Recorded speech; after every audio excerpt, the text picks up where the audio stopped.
A very good morning to all students. Once again, we are coming to introduce a new topic of class 12 accountancy. As you know very well, in the last few videos, we already discussed the 8th chapter of your syllabus, and after that, we discussing the last chapter of class 12 accountancy syllabus, that is in chapter number 9.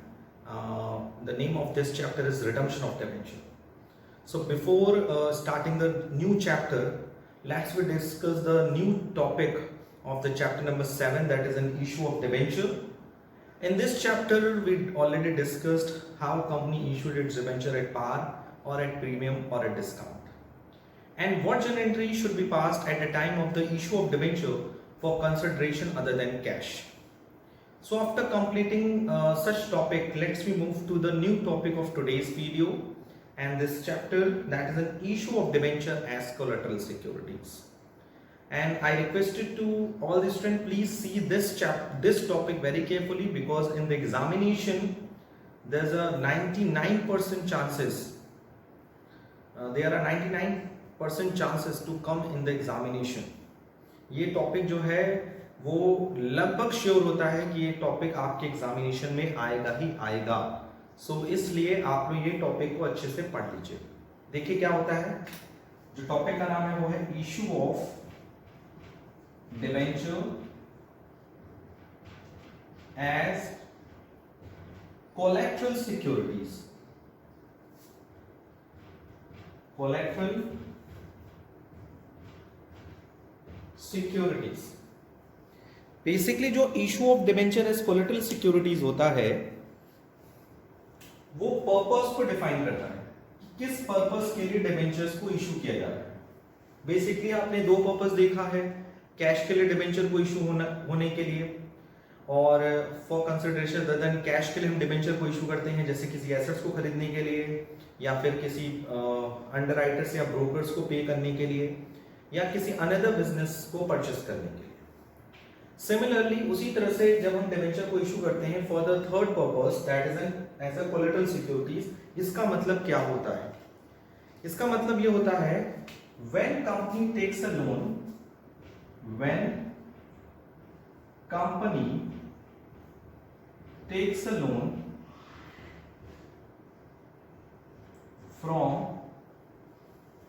from bank or any other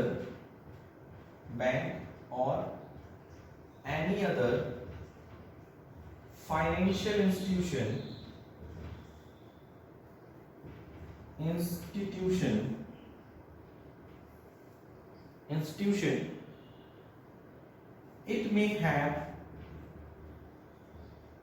it may have to issue debentures as a secondary securities, not a primary securities, as a secondary securities,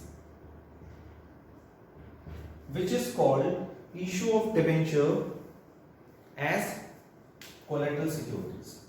It may have to issue the debenture as secondary securities in addition to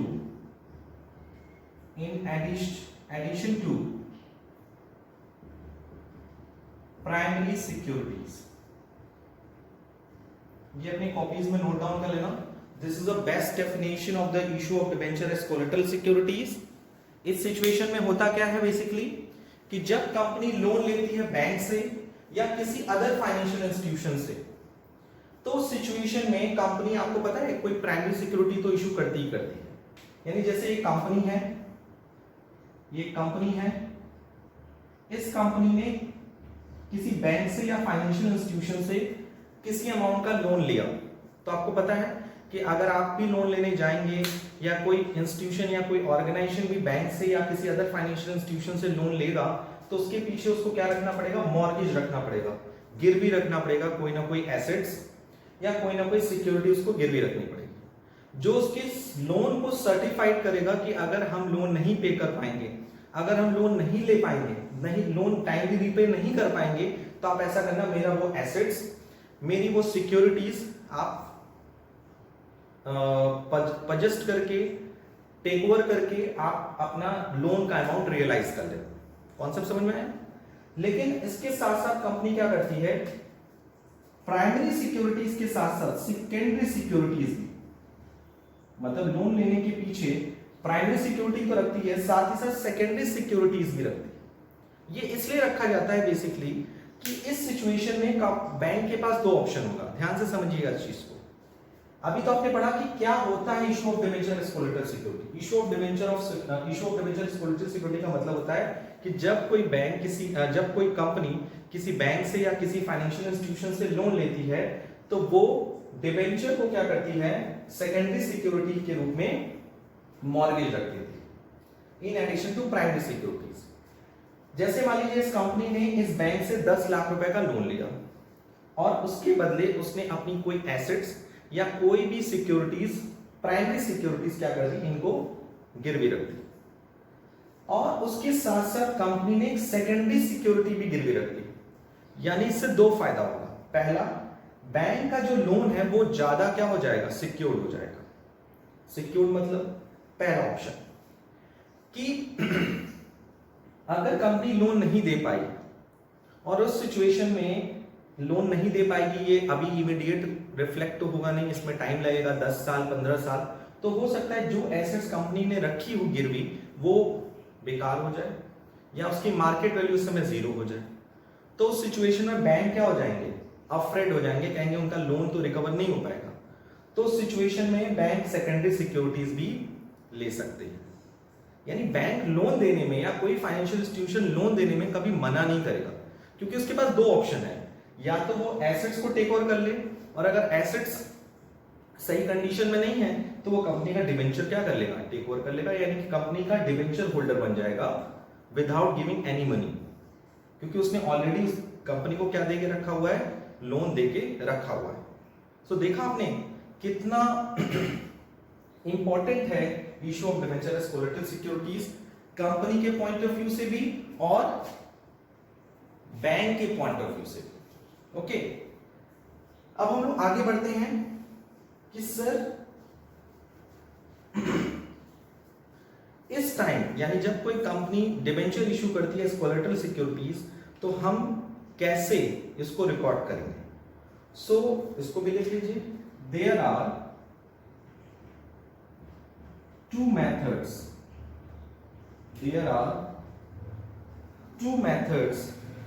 of dealing with such debenture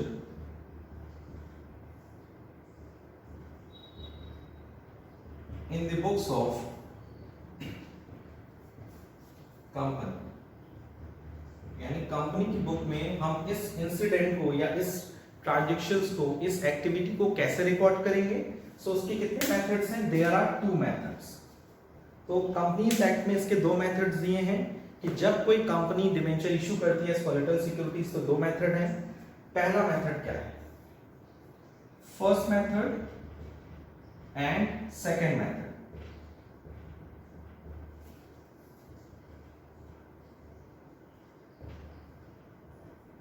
In the first method of issue of debenture as collateral securities, no entry should be passed for issue of debenture as collateral securities। यानी इस method में पहला आपने bank से loan लिया, takes a loan from bank. अगर आपने bank से लोन लिया तो क्या एंट्री करेंगे, bank account debit to bank loan. अगर आप बैंक से लोन लेते हैं तो क्या एंट्री करते हैं, bank account debit to bank loan. First method, आप दो ही तो काम कर रहे हो, बैंक से लोन ले रहे हो और उसके बदले बैंक को डिबेंचर इशू कर रहे हो एज अ सेकेंडरी सिक्योरिटीज, ठीक है। और दूसरी इंसिडेंट क्या हो रहा है, इशू ऑफ डिबेंचर। तो फर्स्ट मेथड में, जो पहला मेथड है, उसमें कंपनीज एक्ट ने ये स्पेसिफाइड किया है कि आपके पास 2 मेथड है, आप दोनों में से किसी भी मेथड को अडॉप्ट कर सकते हो, ठीक है। तो फर्स्ट मेथड में क्या है कि आप बैंक से लोन लोगे वो तो रिकॉर्ड करोगे, लेकिन डिबेंचर इशू करोगे तो उसकी कोई एंट्री नहीं होगी। लेकिन सेकेंड मेथड में आप बैंक से लोन ले लो, takes the loan from bank, इसको तो रिकॉर्ड करोगे ही करोगे,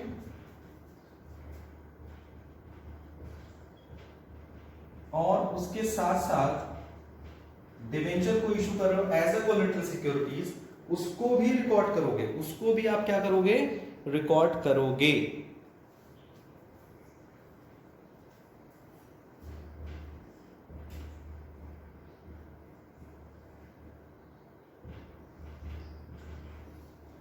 ठीक है, फर्स्ट मेथड और सेकंड मेथड में यही डिफरेंस है और कोई डिफरेंस नहीं है।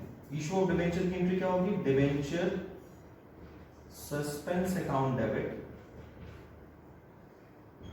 2% डिबेंचर। देखा आप लोगों ने कि there are two methods of dealing with such debentures in the books of company, यानी जब कोई कंपनी डिबेंचर इशू करती है एज अ कोलेटरल सिक्योरिटीज, तो उसके पास दो मेथड है कि वो इस इंसिडेंट को रिकॉर्ड कर सकती है। पहले मेथड में आपको सिर्फ बैंक से लोन लेने की एंट्री पास करनी है, लेकिन डिबेंचर इशू करने की एंट्री रिकॉर्ड नहीं करनी है। But in the second method आपको बैंक से लोन लेने की भी एंट्री पास करनी है और साथ ही साथ डिबेंचर इशू करने की भी एंट्री रिकॉर्ड करनी है। अब दूसरा सवाल ये उठता है कि सर एग्जामिनेशन में बस इतना करने से काम हो जाता है, एंट्री पास करने में हो जाता है, लेकिन समटाइम्स एग्जामिनेशन में एंट्री के साथ साथ आपसे बैलेंस शीट प्रिपेयर करने के लिए भी कहा जाता है।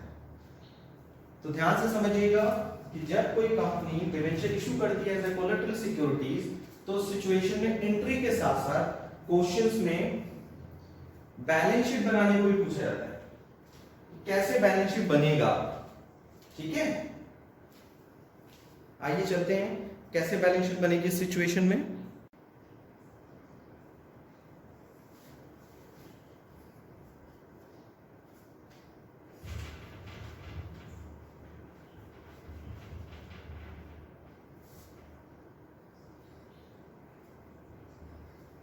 So there are two methods for recording of the issue of debenture as collateral securities.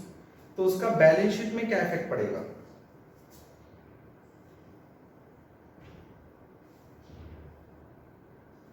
Balance sheet पे क्या इफेक्ट पड़ेगा। पहले हम फर्स्ट मेथड से बताते हैं, चलिए छोड़िए एक एक करके बताते हैं। जब हम बैलेंस शीट बनाते हैं कंपनी की by the help of first method at the time of the issue of debenture as collateral securities, तो आपको पता ही है कि बैलेंस शीट बनाने के क्या फॉर्मेट होते हैं, particulars, note number, previous year, current year. ठीक है, और जो ये इंफॉर्मेशन है ये कहां रिकॉर्ड होती है, अगर हम बैंक से लोन लेते हैं या डिबेंचर इशू करते हैं, all the things are recorded under the head of non current liability. याद रखिएगा, इसमें सबसे पहला हेड होता है इक्विटी एंड लायबिलिटीज और उसमें आता है नॉन करेंट लायबिलिटी। जब हम शेयर इशू करते थे तो कहां रिकॉर्ड करते थे, उसको हम लोग रिकॉर्ड करते थे यस शेयर होल्डर फंड में। उसी तरह से जब हम डिबेंचर इशू करते हैं एज अ कोलेटरल सिक्योरिटीज, तो सिचुएशन में हम नॉन करेंट लायबिलिटीज में उसको रिफ्लेक्ट करते हैं। सो नॉन करेंट लायबिलिटी में आप किस हेड में दिखाते हो, लॉन्ग टर्म बोरोइंग। ठीक है, जो भी अमाउंट है। वैसे प्रीवियस ईयर के कॉलम की कोई जरूरत नहीं है, आपको सिर्फ करंट ईयर से मतलब होगा। अब इसका जब आप नोट्स टू अकाउंट बनाते हो, नोट्स टू अकाउंट्स, ठीक है, नोट्स टू अकाउंट किसका बना रहे हो, लॉन्ग टर्म बोरोइंग का जब बना रहे हो, तो आपको पता होना चाहिए अगर आपने फर्स्ट मेथड के हिसाब से एंट्री पास की है, यानी से बैंक से लोन लेने की एंट्री पास की है, डिबेंचर इशू करने की एंट्री पास नहीं की है, तो सिर्फ और सिर्फ क्या शो होगा लॉन्ग टर्म बोरोइंग में, बैंक लोन शो होगा। इस बैलेंस शीट में कोई चेंज नहीं होगा।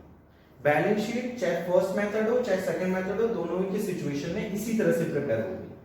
चेंजेस कहां होगा, नोट्स टू अकाउंट में चेंजेस होगा। अगर आप फर्स्ट मेथड से debenture issue of debenture as collateral securities को रिकॉर्ड किया है, तो आप सीधे नोट्स टू अकाउंट के लॉन्ग टर्म बोरोइंग में सिर्फ बैंक लोन को रिफ्लेक्ट करोगे, क्योंकि बैंक लोन ही है, डिबेंचर इशू करने की कोई एंट्री आपके पास नहीं की है।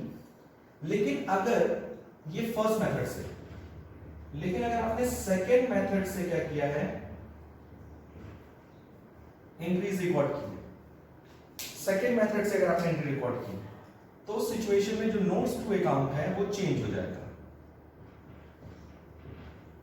नोट्स टू अकाउंट बनाएंगे किस मेथड से? सेकेंड मेथड से। तो वहां चेंज होगा लॉन्ग टर्म बोरिंग, वहां आपको बैंक लोन भी शो करना होगा, कितना परसेंट डिवेंचर आपने इशू किया ये भी शो करना पड़ेगा, और उसमें से माइनस करना होगा डिवेंचर सस्पेंस। यानी बात वही हो गई बट लेकिन आपको प्रेजेंट करना पड़ेगा, क्योंकि ये इसमें से पूरी वैल्यू जीरो हो जाएगी, तो यहां से बैंक लोन की अमाउंट ही बचेगी। क्योंकि आपने देखा बैंक लोन भी लिया है, डिवेंचर भी इशू किया, दोनों लायबिलिटीज होती है, और debenture suspense will be deducted from the debenture under the head of long term borrowing. यही बस डिफरेंस है बैलेंस शीट प्रिपेयर करने का at the time of the issue of debenture as a collateral securities. Balance sheet का format same रहेगा, balance sheet दोनों ही situation में सेम होगी, चाहे फर्स्ट मेथड से बनाइए चाहे सेकंड मेथड से आप रिकॉर्ड करिए। चेंजेस कहां होगा? नोट्स टू अकाउंट में।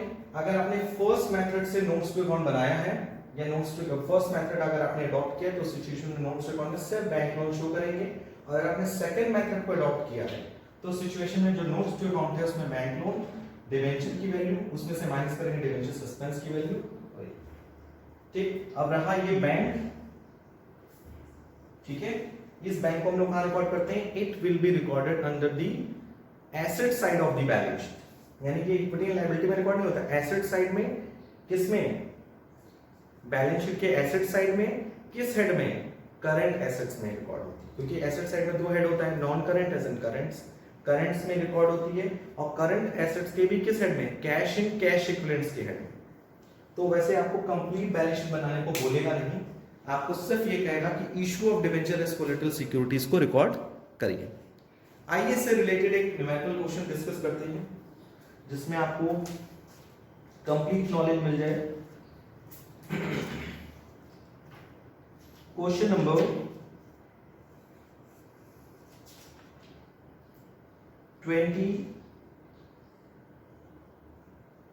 question number 20, and the question is,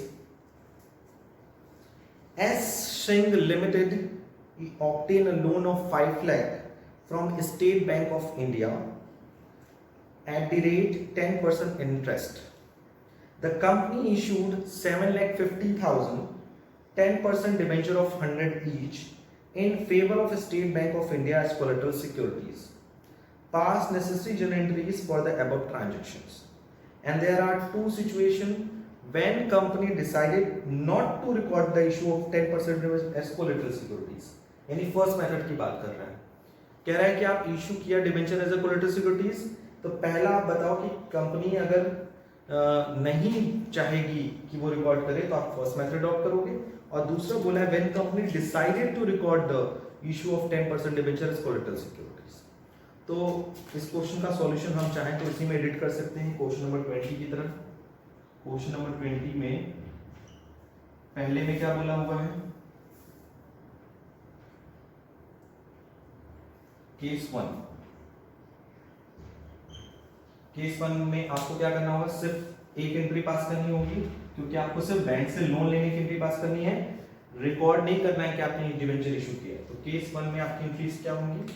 simple सा, bank account debit to bank loan. कितने का लोन लिया आपने? लोन लिया है आपने 5 लाख रुपीस का, बदले में आपने 6 लाख रुपीस का डिवेंचर भी इशू, 7,50,000 का डिवेंचर इशू किया, लेकिन उसको रिकॉर्ड नहीं करना। केस 2 की बात करें, चलिए केस 1 में हम पहले बैलेंस शीट बना देते हैं। बैलेंस शीट दिख रहा है आपको केस 1 में? Yes sir. Long term boring, bank loan में कितना लिखेंगे? 5 लाख। ठीक है, ये केस 1 का नोट्स रिकॉर्ड, और ये 5 लाख जाकर यहां लिखा, प्रीवियस ईयर से कोई मतलब नहीं है, करंट ईयर, बस काम खत्म। एक एंट्री पास किया, बैलेंस शीट का फॉर्मेट दिखाया, उसका नोट्स टू अकाउंट बनाया, बैंक लोन 5 लाख रुपए का, सीधे दिखा दिया, बात खत्म। केस 2 में आपको दोनों एंट्री पास करनी है, क्योंकि रिकॉर्ड करने को कह रहा है क्वेश्चन में। तो सिचुएशन में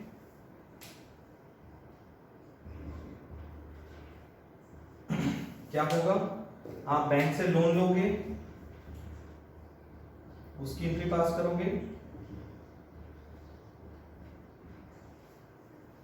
5 लाख, और बदले में आपने क्या इशू किया, डिबेंचर। कितना परसेंट डिबेंचर इशू किया है, 10%।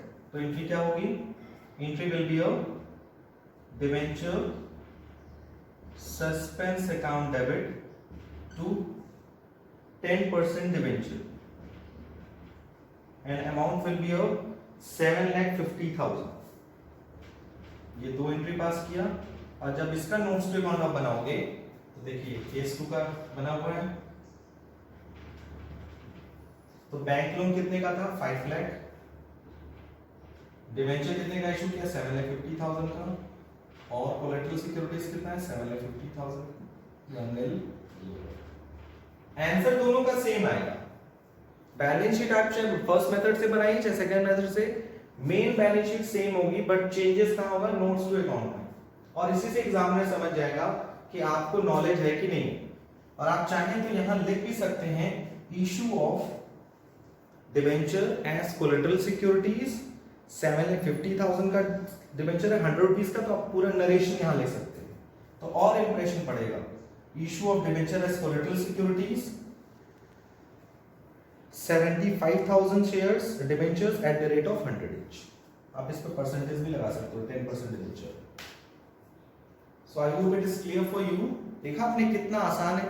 अगर आपको थ्योरेटिकल कंटेंट अच्छे से पता है तो आपको उससे रिलेटेड न्यूमेरिकल प्रॉब्लम सॉल्व करने में कोई दिक्कत नहीं आएगी। ओके, तो उसको भी नोट डाउन कर लीजिए अच्छे से कॉपीज में। अब हम लोग चलेंगे नेक्स्ट टॉपिक पे, क्योंकि ये टॉपिक नया जरूर है लेकिन टफ नहीं है।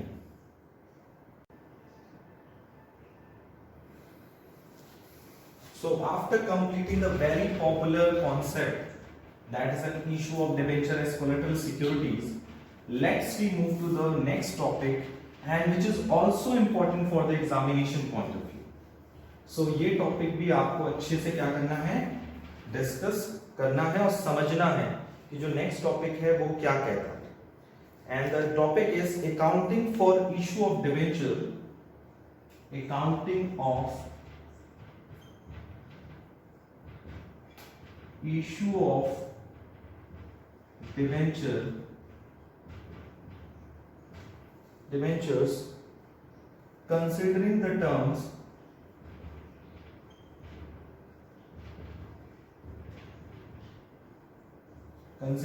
terms and condition of redemption. Conditions of redemption.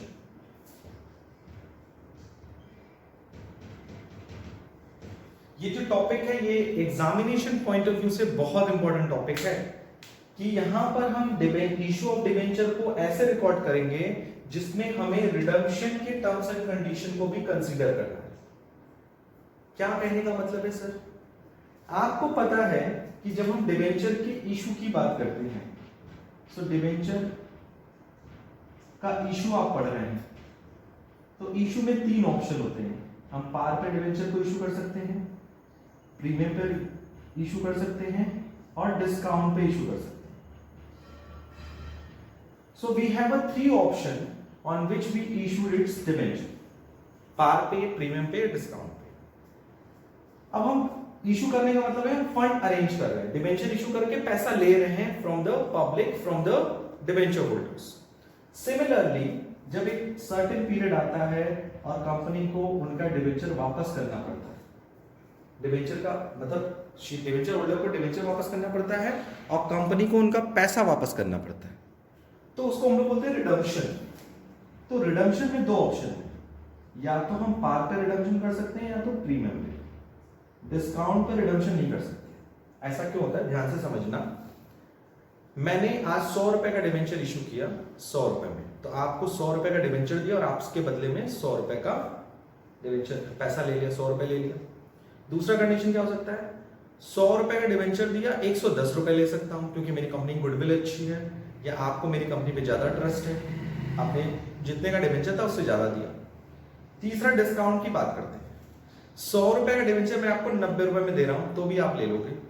मान लो मेरी कंपनी की पोजीशन अच्छी नहीं है या मेरी कंपनी को फंड की इतनी ज्यादा जरूरत है कि वो अपने 100 रुपए के डिवेंचर को 90 में दे रही है, तो उसको बोलेंगे issue of debenture at discount. Redemption का मतलब है पैसा लौटाना। अब रिडम्पशन का मतलब होता है कंपनी आपसे डिवेंचर वापस लेगी और आपका दिया हुआ पैसा आपको लौटाएगी। तो पार का मतलब होता है कि कंपनी आपको 100 रुपए लौटाएगी और 100 रुपए का डिवेंचर ले लेगी। 100 रुपए का डिवेंचर आपसे लेगी और आपको 110, 115, 105 रुपए लौटाएगी। रिडम्पशन का मतलब, रिडम्पशन प्रीमियम का मतलब। अब मैं एक कंडीशन, आपसे 100 रुपए का डिवेंचर लेगी और आपको 90 रुपए देगी, आपको पसंद आएगा? नहीं। तो इसीलिए अकॉर्डिंग टू कंपनीज एक्ट 2013 में एक प्रोविजन क्लियरली हटा दिया गया है कि कोई भी डिवेंचर डिस्काउंट पे रिडीम नहीं होता, क्योंकि प्रैक्टिकल में ये पॉसिबल नहीं है कि कोई भी डिवेंचर होल्डर 100 रुपए के डिवेंचर्स को वापस लौटाए कंपनी को और बदले में उस 100 रुपए से कम एक्सेप्ट करे। ठीक है, ये सिर्फ एक एक्सेप्शनल कंडीशन होता है जो आप हायर क्लासेस में पढ़ोगे, जिसे लॉटरी मेथड कहते हैं। लॉटरी मेथड में होता क्या है कि कंपनीज लॉटरी निकालती हैं और उसकी बिडिंग लगती है। जैसे कंपनी ने यहाँ डिसाइड किया कि वो अपने 10,000 डिवेंचर्स को रिडीम करेगी, लेकिन ये नहीं बताया किस डिवेंचर्स होल्डर को का रिडम्पशन करेगी। तो वहां बोली लगती है, बिडिंग लगती है। जो सबसे लोवेस्ट बिडिंग करता है कंपनी उसके डिवेंचर को कर देती है। जैसे आप लोगों ने मेरी कंपनी का डिवेंचर लिया हुआ है और आप चाहते हो कि कंपनी जल्द से जल्द आपका पैसा लौटाए, तो आप कहोगे चलो 100 रुपए का 90 ही मिल जाए, 100 का 95 ही मिल जाए, आप ले लोगे। मतलब 100 रुपए का डिवेंचर मुझे लौटाओगे, बदले में 95 रुपए मिल जाए, बस सफिशिएंट है। उस सिचुएशन में डिवेंचर का रिडम्पशन डिस्काउंट पे होता है, बट प्रैक्टिकली प्री प्लान अगर हम लोग करें तो रिडम्पशन कभी डिस्काउंट पे नहीं होता है, ये दिमाग में रख लीजिएगा। अगर हम डिवेंचर के इशू को रिकॉर्ड कर रहे हैं, किसको कंसीडर करके? Terms and condition of redemption. Redemption के टर्म्स एंड कंडीशन को ध्यान में रखते हुए कितनी कंडीशंस बनेंगी यहां पर, ध्यान से समझिएगा। There are basically few conditions. पहली कंडीशन बनेगी इशू एट पार, मतलब 100 का डिवेंचर 100 में, issue at par and redemption at par, मतलब 100 रुपए आपसे लेगी और आपको रिडम्पशन के टाइम 100 रुपए दे देगी। पहला कंडीशन समझ में आ गया। दूसरी कंडीशन क्या बनेगी? Issue eight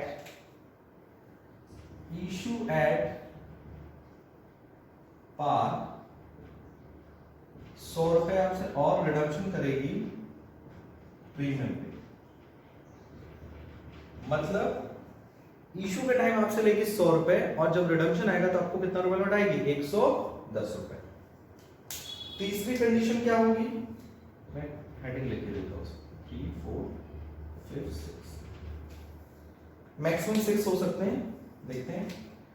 issue at par, redemption at par, issued at par, redemption at premium. तीसरी सिचुएशन इशूड एट प्रीमियम, मतलब इशू के टाइम कंपनी ने 110 रुपए लिया और लौटाते वक्त कितना दे रही है? 100 रुपए। चौथी सिचुएशन क्या बन सकती है? इशू एट प्रीमियम, इशू के टाइम 100 रुपए, 110 रुपए आपसे लेगी और रिडम्पशन के टाइम भी आपको 110 रुपए, 105 रुपए। प्रीमियम का मतलब है more than the face value, 105 भी हो सकता है, जरूरी नहीं कि 110 ही हो, ये भी ध्यान रखिएगा। प्रीमियम का मतलब 10 ही नहीं होता है, चाहे वो इशू के टाइम पे हो चाहे रिडम्पशन टाइम, ये कुछ भी हो सकता है। फिफ्थ कंडीशन क्या है? इशूड एट डिस्काउंट, यानी 90 रुपए मान लीजिए, और रिडम्पशन किस पे हो रहा है? पार है। इशू टाइम 90 रुपए लेगी, रिडम्पशन टाइम पार करेगी। और नेक्स्ट है इशूड एट डिस्काउंट और रिडम्पशन एट प्रीमियम, कितना? 110। So there are basically 6 situations related to the accounting of issue of debenture considering the terms and condition of redemption. Please note down.